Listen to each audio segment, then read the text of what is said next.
ये बात तो तय है कि ईरान ने जिस तरह से अमेरिका को हराया है, इतिहास में सुनहरे अक्षरों से लिखा गया है।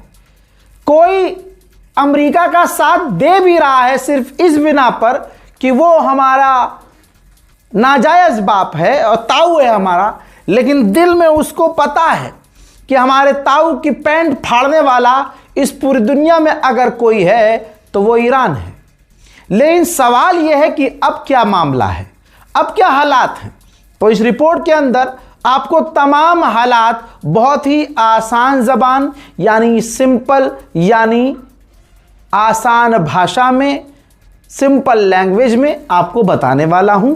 चैनल को सब्सक्राइब कर लीजिएगा ताकि कभी भी अल्लाह ना करे जैसे ही जंग वंग का बिगुल बजे, इधर उधर से कहीं से हमला हो, तो पहले की तरह 24-24 घंटे आपके सामने अपडेट आना शुरू हो जाएंगे। अभी तो आप इस बात को जानते ही हैं, 57-58 दिन कंटिन्यू 24 घंटे अपडेट किया है। तो थोड़ा डॉक्टर ने हमें सख्ती से कहा है कि आराम करना ज़रूरी है, वरना ये यूट्यूब तुम्हारी जान पर बनाएगा। यही वजह है कि अच्छा 25 अप्रैल को भैया तुम्हारे भाई का बर्थडे भी था, तो वैसे तो मैं कुछ करता नहीं हूँ, लेकिन बर्थडे के बहाने मुझे बस घर पे आराम करना था, वो मैंने किया। और अब जो कमेंट लोग करेंगे रज़ा भाई हैप्पी बर्थडे, क्योंकि मैं इतना शोर नहीं मचाता हूँ, तो बहरहाल जो लोग कमेंट करेंगे भाई रज़ा भाई मुबारक हो, उन सबका एडवांस में ही शुक्रिया। बहरहाल back to the point, Iran के विदेश मंत्री, तस्वीर आपके सामने, ईरान के विदेश मंत्री Abbas Araghchi direct Vladimir Putin से मिल लिए हैं। रशिया गए थे, दोनों के बीच मुलाकात हुई है। मुलाकात का ये मंजर आपके सामने है। सारांश ये है, शॉर्ट में ये है कि रशिया ने पूरी तरह से ईरान का साथ दिया है और कहा है कि हम ईरान के साथ हैं। सबसे बड़ी बात ये थी कि ईरान के विदेश मंत्री ने बताया कि मैं व्लादिमीर पुतिन के लिए अपने सुप्रीम लीडर का मैसेज लेके आया हूं, जिसके बाद व्लादिमीर पुतिन ने दुनिया को कंफर्म किया, मीडिया से बात करते हुए कहा कि मुझे मुश्तबा खामनाई का मैसेज मिला है। ईरान के लोग बहादुरी से लड़े हैं, ईरान के लोग आज़ादी के लिए लड़ रहे हैं और ईरान सरेंडर नहीं करेगा। मेरे दोस्तों, व्लादिमीर पुतिन ने मुश्तबा खामनाई की तारीफ करते हुए कहा कि मुश्तबा खामनाई ने बहुत अच्छे तरीके से मुल्क को संभाला है। उम्मीद है जो बुरा दौर गुजरा है, जल्द से जल्द ईरान के लोग उससे बाहर आएंगे और बहुत जल्द तरक्की के रास्ते पर गामजन होंगे। मेरे दोस्तों, जब कोई मीटिंग का वीडियो वायरल होता है पुतिन का, तो उस पर बड़ी बड़ी टिप्पणियां आती हैं, बड़े बड़े दावे किए जाते हैं कि देखो व्लादिमीर पुतिन जब किसी देश के नेता से मिलते हैं तो इतनी लंबी टेबल होती है कि पुतिन उस कोने में होता है और सामने वाला उस कोने में होता है। मुलाहिजा फरमाइए, जब ईरान के विदेश मंत्री से मिले पुतिन तो सिर्फ एक हाथ की दूरी थी। ध्यान से आप देख लीजिए, टेबल एकदम छोटी, चारों तरफ यानी एक तरफ जो ईरान के डेलीगेशन थी और एक तरफ रशियन डेलीगेशन, वो दोनों एक दूसरे से इतने करीब थे कि अगर खड़े होकर थप्पड़ मार दे तो अगले को लग जाएगा। तो आप यहां पर नोटिस कीजिए कि दोनों देशों के बीच भरोसा कितना मजबूत है। शायद ये किसी ने नोटिस नहीं किया हो, ये रज़ा गराफी ने नोटिस किया और हम आपको बता रहे हैं। यहां पर ईरान के विदेश मंत्री ने शुक्रिया अदा किया है, कहा कि आज ये क्लियर हो गया है, हमने इस जंग में देखा है कि कौन हमारा अपना है, कौन पराया है, कौन हमारा दोस्त है, और दोस्तों में दोस्त हमारा रशिया है। और हम रूस को शुक्रिया अदा करते हैं कि हमारे इस बुरे वक्त में रूस ने हमारा साथ दिया। हजरात, व्लादिमीर पुतिन से मिलकर जब बाहर निकल रहे थे अब्बास अरागची, तो पत्रकार ने उनको पूछा कि आप अंदर जो आपने बात की है उसका सारांश क्या है। उन्होंने कहा कि हम रूस को, व्लादिमीर पुतिन को आगे जो कुछ भी होगा उसे अपडेट रखेंगे, हर बात एडवांस में बताकर चलेंगे, अपनी प्लानिंग शेयर करेंगे। रूस हमारा दोस्त है, रूस ने हमारा साथ दिया है और आगे भी हम रूस का इसी तरह से शुक्रिया अदा करते रहेंगे। उन्होंने साफ साफ कहा अब्बास अरागची ने कि व्लादिमीर पुतिन ने कहा कि सिर्फ हम नहीं, सारी दुनिया देख रही है कि ईरान एक ज़बरदस्ती की जंग को जीत गया है, कैसे वो हमलों के खिलाफ एकजुट हुआ है और लड़ रहा है, और सिर्फ लड़ नहीं रहा बल्कि जीत रहा है। ये खुद बयान व्लादिमीर पुतिन ने दिया है, जो हमारे लिए मायने रखता है। अब आपके दिमाग में ये सवाल होगा, जो मेरे दिमाग में भी चल रहा था 3 दिन से, कि ये इस्लामाबाद में बातचीत फेल होने की असली वजह क्या है। तो ईरान के ऑफिशियल ने ईरानियन टीवी पर खुल्लम खुल्ला ये बता दिया है कि जेडी वेंस के पास कोई पावर नहीं थी। इस्लामाबाद में बातचीत इसीलिए फेल हुई कि कहने के लिए वो अमेरिका का उपराष्ट्रपति था, लेकिन वो सारी चीजें इजराइल से पूछ पूछ के कर रहा था।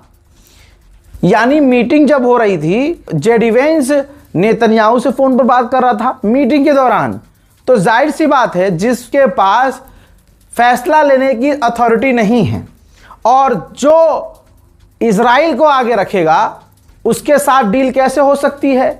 यही वजह है कि इजराइल को आगे अमेरिका ने रखा और इस्लामाबाद की बातचीत फेल हुई। ब्रिटेन के प्रधानमंत्री ने फिर से हगा। हालांकि याद रखिएगा, ब्रिटेन की सरजमीन का इस्तेमाल किया गया सबसे ज्यादा यही ब्रिटेन था जिसने अपने बेस को खुला खुला दे दिया था ईरान के खिलाफ इस्तेमाल करने के लिए अमेरिका को, और अमेरिका के परमाणु बॉम्बर ब्रिटेन के ही बेस से उड़ान भर भर के हमला कर रहे थे। ये एक नोट था, याद रखिएगा। अब ब्रिटेन का प्रधानमंत्री फिर से अपने मीडिया पर आकर कहता है, अपने चैनल पर आकर कहता है और साफ साफ कह रहा है कि हम सब कुछ कर रहे हैं कि स्ट्रेट ऑफ हॉर्मूज खुल जाए।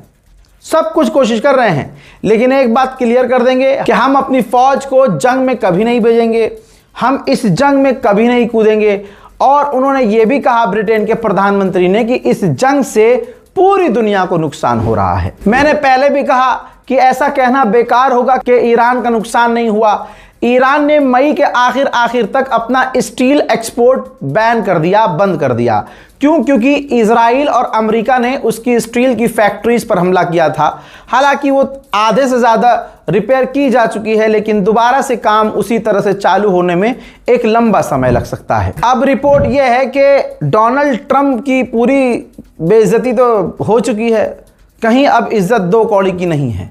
अब खबर यह आ रही है कि डोनाल्ड ट्रंप अमेरिका के टॉप ऑफिशियल्स के साथ मिलकर मीटिंग करने वाला है कि ईरान के साथ अब आगे क्या करना है।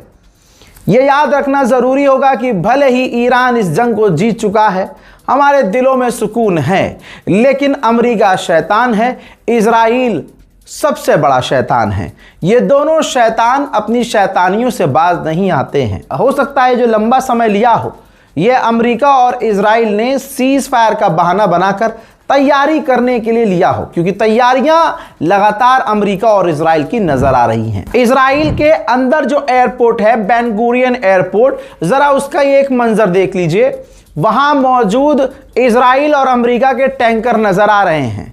ये वही टैंकर हैं जो उड़ते उड़ते फाइटर जेट को रिफ्यूल करते हैं और उसको जंग के लिए आगे तैयार रखते हैं। डोनाल्ड ट्रंप की हरकतें ऐसी हैं कि कोई उसका अपना भी अब उसके साथ अपना रहने में, उसके साथ खड़े होने में हिचकिचाता है। और या यूं कहूं आसान करके कि डोनाल्ड ट्रंप की हरकतों की वजह से उसकी खुद की इंटरनल टीम एक दूसरे के खिलाफ है।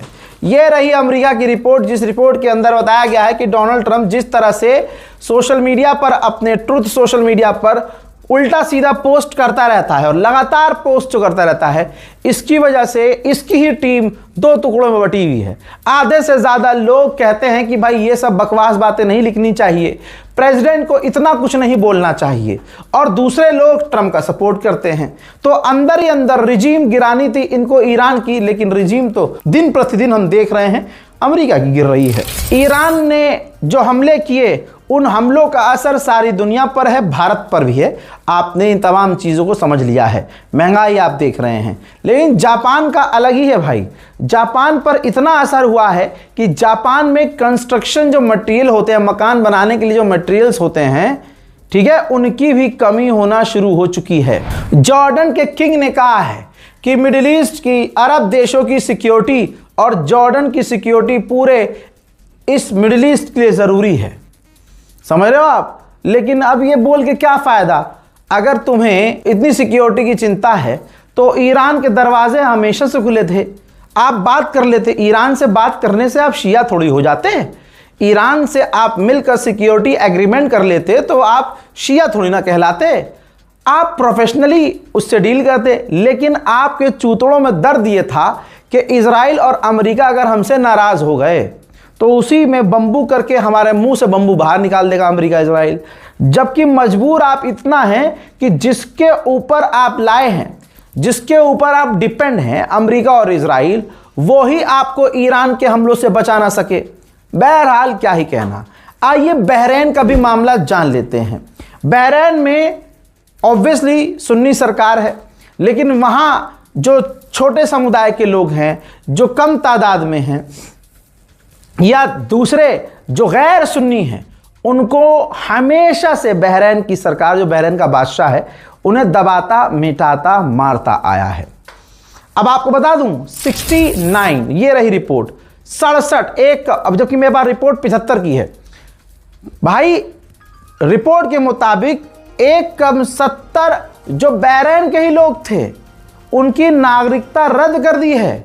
सिर्फ वही नहीं, उनके परिवार वालों की भी नागरिकता, जो शिया समुदाय के थे, जो शिया थे, उनकी नागरिकता छीन ली है बहरीन के बादशाह ने, और कह दिया है कि अब ये तुम्हारा मुल्क नहीं है, यहां तुम अगर हो भी तो ऐसे हो जैसे घुसपैठिए।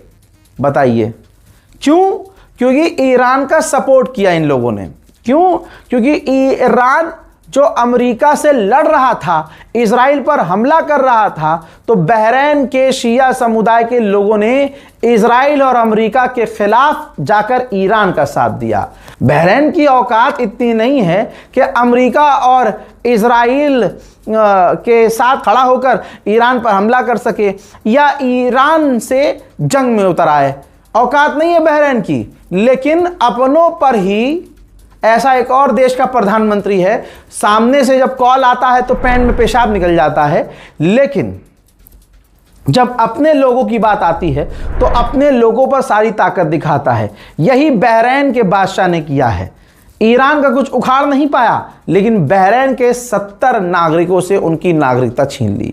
अब यहां पर ईरान को यह करना चाहिए कि जिन जिन लोगों की नागरिकता छीनी है, ईरान उनको अपने मुल्क में फ्री में ज़मीन दे, फ्री में मकान दे, उनकी सिक्योरिटी का, उनकी ज़िंदगी का ख्याल रखे। वरना भाई ईरान ये बहुत गलत करेगा। जो लोग ईरान के लिए अपनी नागरिकता खो चुके, अपनी ज़िंदगी ख़तरे में डलवा चुके, ईरान उनको छोड़ दे ऐसे बीच मझधार में, ये तो ईरान की गलत बात होगी। मैं अपील करता हूँ ईरान से, पूरी दुनिया में जहाँ जहाँ आपका सपोर्ट करने की वजह से उन्हें नुकसान उठाना पड़ रहा है, ईरान ऐसे लोगों का ख़ास ख्याल रखे। डोनाल्ड ट्रंप चारों तरफ से गालियां सुन रहा है। 70% अमेरिकी ही, ये देख लीजिए, 70% अमेरिकी नागरिक डोनाल्ड ट्रंप को ब्लेम कर रहे हैं, जो आज फ्यूल के दाम, डीजल पेट्रोल के दाम बढ़ रहे हैं। डोनाल्ड ट्रंप पर प्रेशर लगातार बढ़ रहा है। अगर सीज फायर है तो इसका मतलब ये नहीं है कि डोनाल्ड ट्रंप मस्त है, नहीं, चेहरे की हवाइयां उड़ी रहती हैं, चेहरे के एक्सप्रेशन अजीब तरह के रहते हैं, परेशान वो नजर आता है, ये सच्चाई है। लीपा पोती करने में आज भी गुलाबी सुअर व्यस्त है। फॉक्स न्यूज पर इंटरव्यू देते हुए उसने कहा, जो कि ऑडियो में था, कहा कि चाइना ईरान की छोटी मोटी मदद कर रहा है, छोटी मोटी कवर करने के लिए कहा कि क्योंकि हम भी यूक्रेन की मदद करते हैं तो चाइना भी ईरान की मदद कर रहा है। कहा कि अगर ईरान ने परमाणु हासिल कर भी लिया, देखिए जो कल तक कह रहा था कि परमाणु हासिल नहीं कर सकता या हमने उसके परमाणु को मिटा दिया है, कह रहा है अब कि अगर ईरान ने परमाणु हासिल कर भी दिया तो इजराइल उसे तबाह कर देगा। बताइए, अपनी किसी भी एक बात पर गुलाबी सुअर खरा नहीं उतर पाया है। अब बताइए, ये ईरान की जीत नहीं तो क्या है? मैं कसम खुदा की बता रहा हूं कि इस जंग में अमेरिका हारा, इजराइल हारा और भारत का गोदी मीडिया हारा। भारत का हिंदूवादी हार गया, हिंदूवादी मीडिया। हिंदुओं को खुश करने के लिए ईरान को नीचा दिखाया भारत के मीडिया वालों ने, हिंदुओं को खुश करने के लिए। सोचिए भाई, क्यों नहीं? जो समाज मुसलमानों को चिढ़ाने के लिए सूअर पालने पर मजबूर हो, जो समाज मुसलमानों को नीचा दिखाने में इतना नीचा हो जाए कि वो सूअर को अपने घर में पाले, सुअर, अबे भाई सुबह सुबह अपनी गांड धोई नहीं जाती इनसे, ये सुबह सुबह सुअर नहला रहे हैं। आप तवज्जो दे रहे हैं? सुअर, और भाई उसको छोड़ देते, उसको बांध के रख रहे हैं। एक तरफ कह रहे हैं ये भगवान है, आप भगवान, आज तक ये भगवान नहीं था इनका, अब भगवान और भगवान को पिंजड़े में रखा है। ओ पिंजड़े में भगवान, ला ला ला ला ला।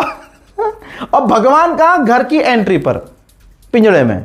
मुसलमान वहां से गुजर रहा है, दूर हो गुजर रहा है, गंदा है भाई। तुम अब किसी गंदी चीज को कुछ भी कह दो, हमारे लिए थोड़ी ना भगवान है। और भाई खुद कहते हैं कि वो सुअर है, उसको रखो, बांध के रखो, प्यार से रखो, उसे खोलोगे तो वो गू ही खाएगा। मैं बोलूंगा तो अभी 54वीं FIR हो जाएगी। भगवान मानते हैं, और आज उस सुअर को भगवान मान लिया, जो सुअर आज तक इनकी नजर, इनका भाई आज अगर तुम पाल रहे हो तो आज से पहले क्यों सुअर को तुमने अपने घरों में नहीं पाला? और ये बेचारे इतने कंफ्यूज, कभी कहते हैं गाय हमारी माता है, कभी कहते हैं सुअर हमारा भगवान है। अरे भाई न तुम गाय पाल पा रहे थे, न तुम सुअर पाल पा, मैं कह रहा हूं ढंग से पालो। और आप देखेंगे बहुत जल्द ये खबर सुनेंगे कि ऐसी बीमारी जो सुअर से सबसे ज्यादा बीमारी फैलती है, सुअर से बहुत गंदी बीमारी फैलती है, सुअर में बदबू। आप देखिए मुसलमानों से नफरत करने के लिए एक समाज इतना गिर सकता है कि पूरी दुनिया का सबसे गंदा जानवर अपने घर में पाल लेता है। मुसलमानों को क्या फर्क पड़ रहा है? मैं कह रहा हूं सुअर, अब क्या सुअर से क्या गंदा बोलूं भाई? तुम सुअर पाल रहे हो, ये तुम्हारी औकात है, ये दुनिया को पता चल रहा है कि तुम्हारी हैसियत क्या है, ये हो तुम। ब्रिटेन के अंदर का ये मंजर है। ब्रिटेन के अंदर फेयरफोर्ड नाम का ब्रिटेन का बेस है, वहां अमेरिका के बॉम्बर खड़े हुए हैं, ठीक है, अमेरिका। वहां पर अचानक से आग लग गई है, आग की वजह पता नहीं चल पाई है। आइए अब सैटेलाइट इमेज दिखा रहा हूं इस्फहान की। इस्फहान में जो स्टील फैक्ट्रीज ईरान की इजराइल ने तबाह की है, ये उसके ताज़ा तरीन मंजर हैं। ईरान का बड़ा नुकसान हुआ है, इसी वजह से ईरान को सालों लग जाएगा अपनी स्टील इंडस्ट्री को दोबारा पटरी पे लाने में। फिलहाल के इस रिपोर्ट में दोस्तों इतना ही। इस रिपोर्ट को शेयर कीजिएगा, दुआओं में याद रखिएगा। जय हिंद।